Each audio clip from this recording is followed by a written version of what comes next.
New Mexico Crime Files, a deep dive into the archives, shocking and notorious cases, the arrests and what led to them, and what happened to the suspect.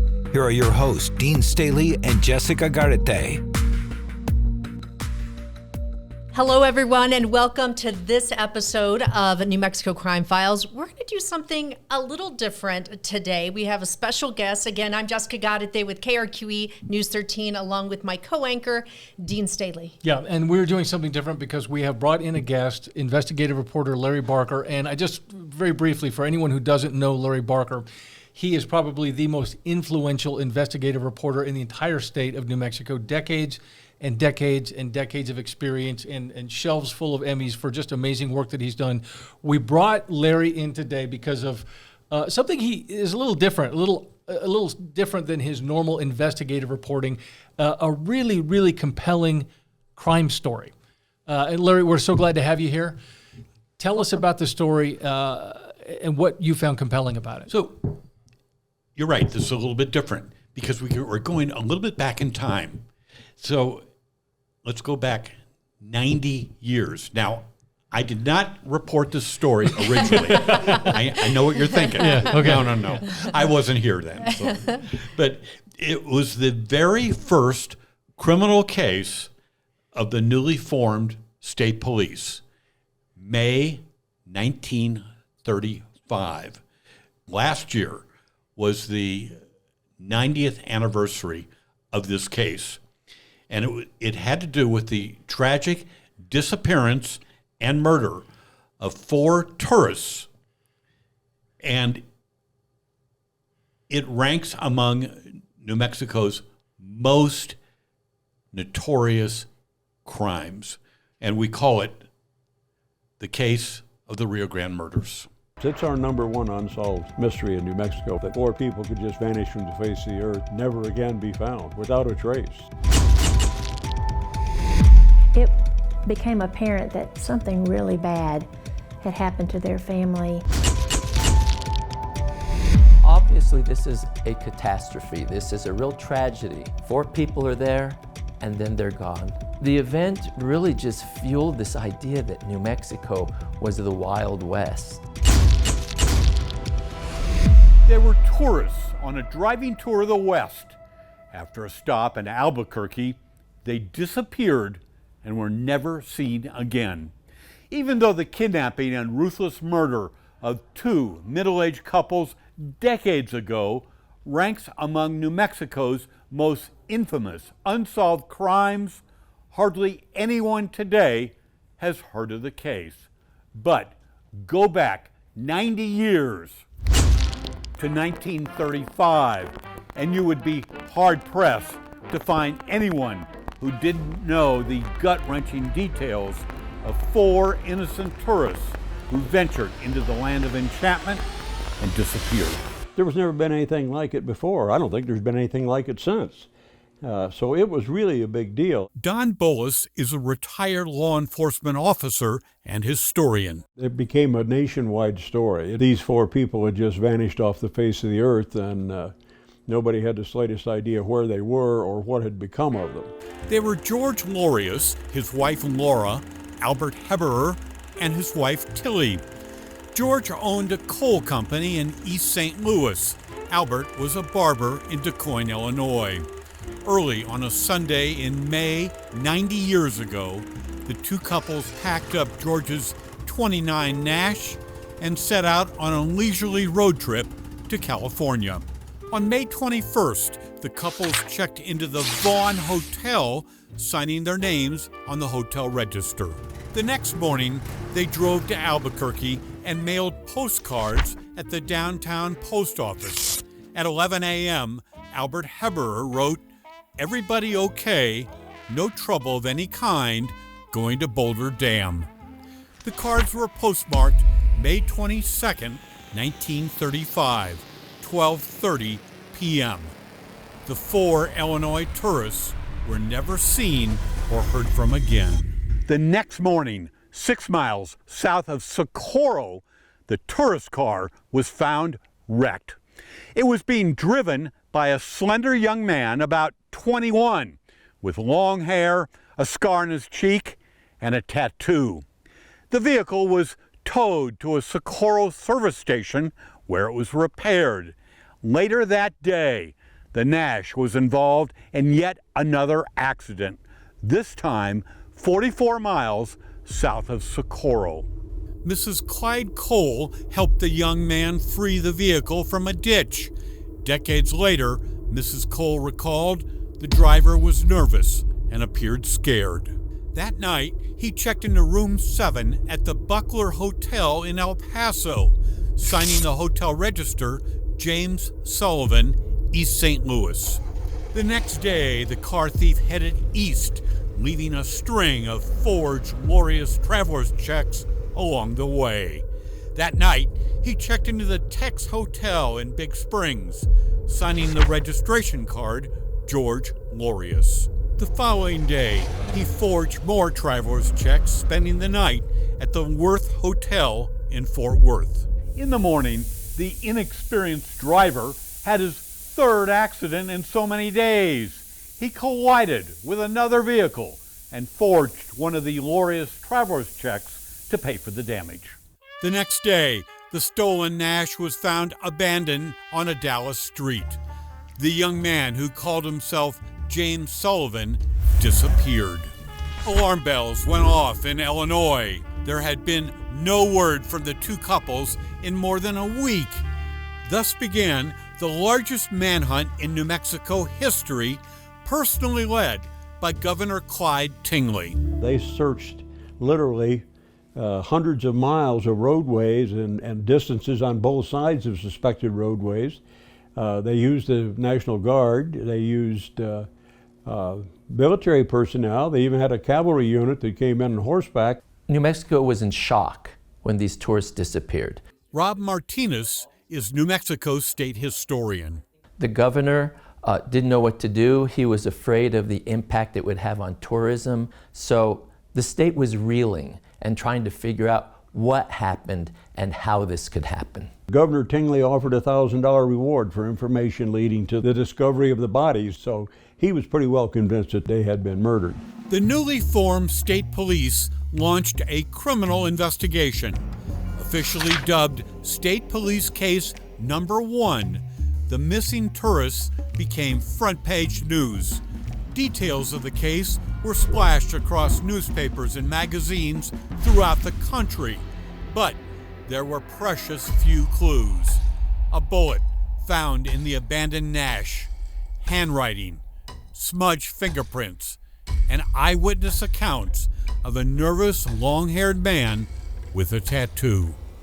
A month after the disappearance, a cowboy riding Albuquerque's East Mesa rangeland came upon a grisly discovery.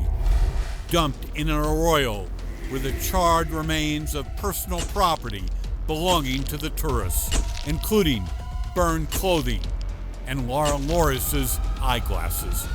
The FBI was called in. Search parties scoured remote stretches of the New Mexico outback for clues.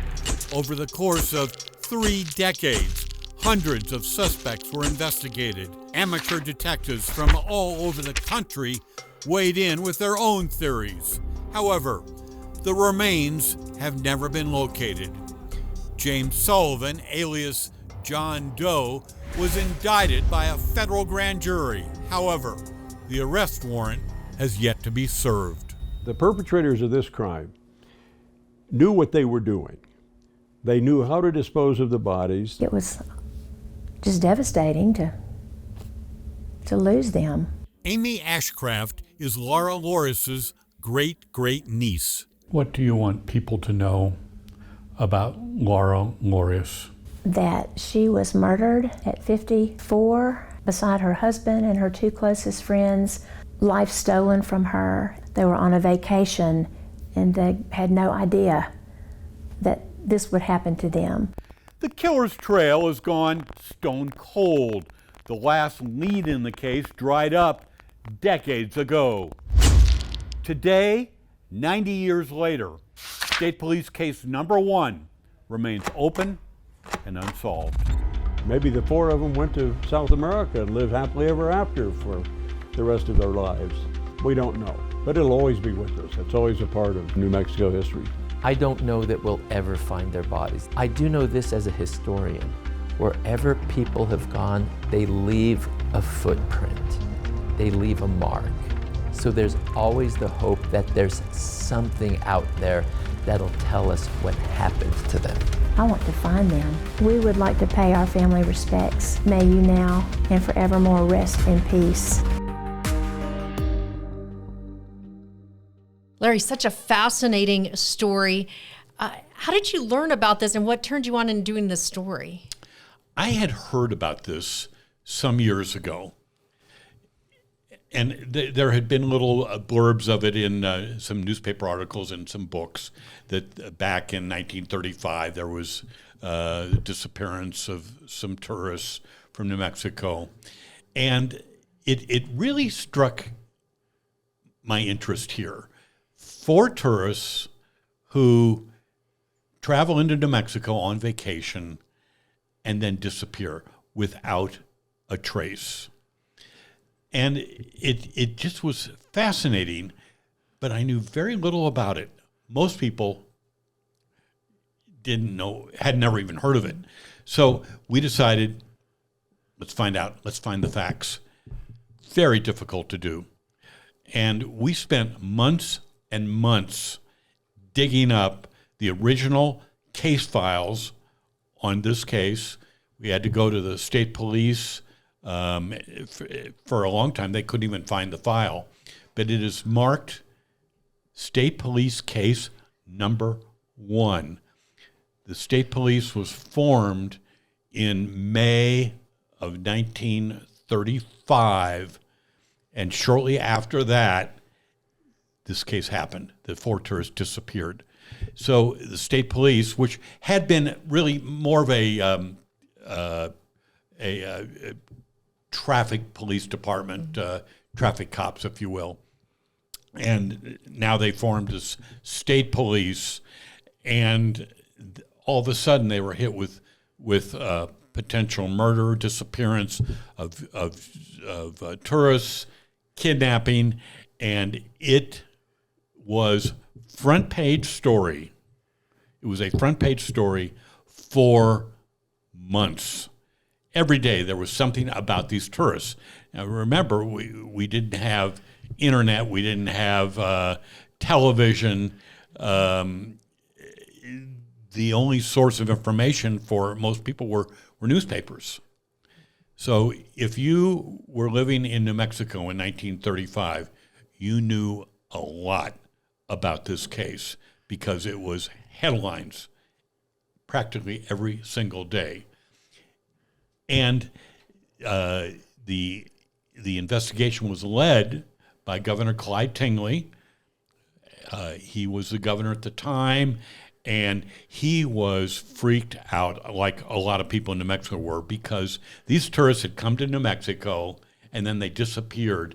And the big thing in 1935 about New Mexico was it's a tourist destination. And he was afraid that if people knew that you came to New Mexico and then disappeared, that the tourist trade would just dry up. So he personally led the manhunt for the tourists. As the years went by, remember this was 90 years ago, the leads in the case, which were precious few, they just dried up, and the newspaper articles started to dwindle. The FBI entered the case early and worked that case for several decades. But by about the 50s, there was really nothing new. Remember, there's not a clue as to what happened to these tourists. Surely they were murdered because their belongings were found burned on the East Mesa at the time. But there are no bodies, there's no suspects, and there were precious few clues. They had a bullet that was found in their 1929 Nash. Was the bullet the killer's bullet, or was it a bullet that was dropped by one of the state policemen who was inspecting the car after it was found in Dallas. We don't know. It was never determined. We have a sample of the killer's handwriting. He signed some guest registers. James Sullivan. He signed some of the forged traveler's checks. So we have some guy's signature. We have some eyewitness accounts of what he looked like. And we had some smudged fingerprints, probably of zero value. There were hundreds of suspects who were looked at. They could never determine. They couldn't even narrow it down because there just wasn't enough evidence. So through the years, every once in a while, a newspaper would do an anniversary story on the 20th and the 30th and the 40th. We're now at the 90th year, and the case was forgotten. And it's so dramatic. If this had happened, imagine the kind of news story it would be if this happened today. But of course, the technology right. today, could this happen today? Probably not. But in our history of New Mexico, this one ranks as the most notorious murder case in our history. Larry, what struck you or surprised you most? You have some sense of the crime, some sense of what happened. What struck you most in doing this story, putting this together? What really struck me was the lack of evidence. These 4 tourists were murdered. We don't know by who. We don't know how. We don't know where. And there's, despite a statewide manhunt and all the resources in the state in 1935, nobody could find any evidence of this crime. We know where they were in. They mailed postcards from the Albuquerque post office downtown. Mm-hmm. So we know their last stop, which was 12:30, when the postmark on the postcards was 12:30 on that day, and then they were never seen again. Nothing. So that's really what struck me, is what happened, and we will never know. Maybe someday a construction crew will be digging someplace and come up with the bones, and but it's been 90 years. I honestly don't believe, this is my personal opinion after having reviewed thousands of pages of documents from 1935, the original police files. My opinion is that they were somehow waylaid somewhere between Albuquerque and Socorro, maybe just outside Albuquerque, and that their bodies were then dumped down a mine shaft. That's my personal opinion, because they really scoured New Mexico looking for freshly dug graves, and there's just nobody knows. Yeah, it is. I think they were dumped in a mine shaft. That's what I think. It is an absolutely fascinating story, and we're so glad to have you on New Mexico Crime Files to get to basically crime zero in terms of the very first case that we have in New Mexico officially. We're going to take a short break. When we come back, Larry, I'd like to talk a little bit more about just the differences between the way things were then as opposed to now. And it's fascinating how much New Mexico was sort of, as you say in the piece, sort of the Wild West. We'll be right back. And welcome back, everyone. We are joined today by special guest Larry Barker, and we've been talking about a 90-year-old case here in New Mexico that has never been solved. And Larry brought it to our attention. And Larry, one thing that stood out to me in your story is you use this sketch. Where did that sketch come from of the suspect? So we used in our report, we used some artist drawings of what the murderer, in this case, what he potentially looked like. Now, we didn't make it clear in our story, but we probably should have, is those sketches were not from 1935. Those we had created for us for our report. And what we did is we had several eyewitness accounts of people who had come across the murderer as he traveled from Socorro to eventually Dallas, where he abandoned the car. So he had interactions with several people. There was a gas station attendant. There were some hotel clerks. They had seen his face. They gave descriptions of the suspect to the FBI, who was investigating, and to the New Mexico State Police. We had those descriptions. They're in the original case file, which we reviewed. We took those descriptions to police sketch artists and said, here's what this person looks like. Would you please give us some drawings? So we had a couple of drawings that were based on the eyewitness accounts. That's the best evidence of what this guy looked like. Yeah. Larry, I love this piece in part because it's like all good history. It sort of connects us to our past and reminds us how different things were not that long ago, really. Talk a little bit about just how different policing was back then, just how different communications. I mean, all of these absences. I mean, things that we take for granted now. If you had two couples missing in Albuquerque, there's no way that the bad guy could get to El Paso without being discovered in this day and age. So, tell us about the gaps. Well, first off, is you got to consider the communications that we had back in 1935. Remember, these the couples disappeared, I believe it was May 21st, May 22nd, and nobody even knew they were missing for, it was about 10 days. Yeah. And it's because relatives had not heard from them. These couples would send postcards. Yeah. Well, they got the one postcard that was mailed on May 22nd, a few days later, but it was about 10 days before anybody even thought to even look for them.